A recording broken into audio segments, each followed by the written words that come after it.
வணக்கம். Welcome to my physics sir channel. இணையவழி கட்டணமில்லா நீட் பயிற்சி வகுப்பு பற்றி நம்ம ஏற்கனவே ஒரு காணொலியில் சொல்லியிருக்கோம்.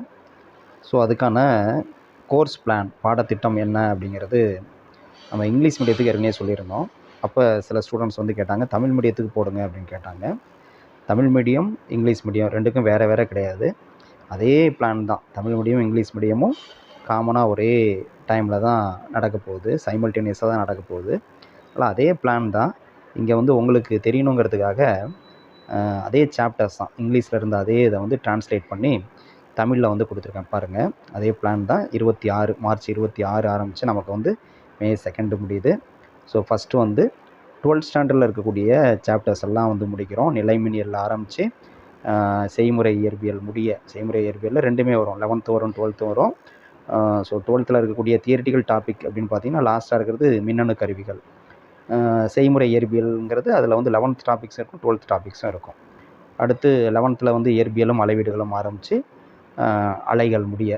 ஸோ இதுதான் நமக்கு வந்து பிளானு. அதே பிளான் தான்.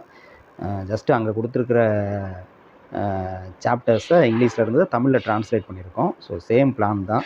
நீங்கள் பார்த்துக்கலாம். பார்த்தீங்கன்னா 12th ஃபஸ்ட்டு வந்து நிலைமின்னியல், அது ஒரு 2 நாள் நடக்குது. அதுக்கப்புறம் மின்னோட்டவியல், அது ஒரு 2 நாள் நடக்குது.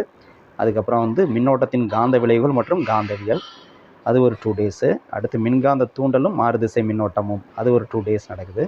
அடுத்து மின்காந்த அலைகள், அடுத்து அலை மற்றும் துகளின் இருமை பண்புகள், அதுக்கடுத்து கதிர் ஒளியியல், அடுத்து அலை ஒளியியல். இதில் பார்த்திங்கன்னா இங்கிலீஷில் வந்து நமக்கு வந்து ஆப்டிக்ஸ்னு கொடுத்துருப்பாங்க. இப்போ நமக்கு நீட் சிலபஸில் வந்து பார்த்திங்கன்னா ஆப்டிக்ஸ்னு தான் கொடுத்துருப்பாங்க. ஆனால் அதுக்குள்ளேயே 2 பார்ட் இருக்குது.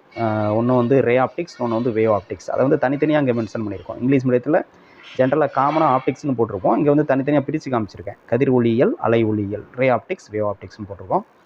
அடுத்து அணு மற்றும் அணுக்கரு இயற்பியல், மின்னணு கருவிகள், அப்புறம் செய்முறை இயற்பியல், எக்ஸ்பெரிமெண்டல் ஸ்கில்ஸ்னு கொடுத்துருப்பாங்க. அதுதான் நம்ம செய்முறை இயற்பியல்னு சொல்கிறோம்.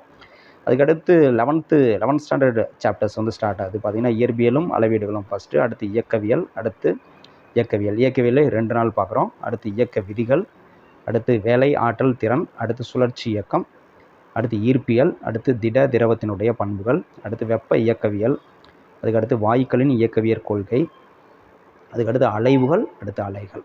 ஓகே, அதோட முடியுது. அதுக்கப்புறம் ரிவிஷன், திருப்புதல், அப்புறம் ஃபுல் டெஸ்ட். இதுதான் நம்ம plan. Okay, Tamil medium students வந்து கேட்டிருந்தீங்க, தமிழில் போடுங்க அப்படின்னு கேட்டிருந்தீங்க. அதுக்காக தான் அந்த இது போடுறோம், பார்த்துங்க.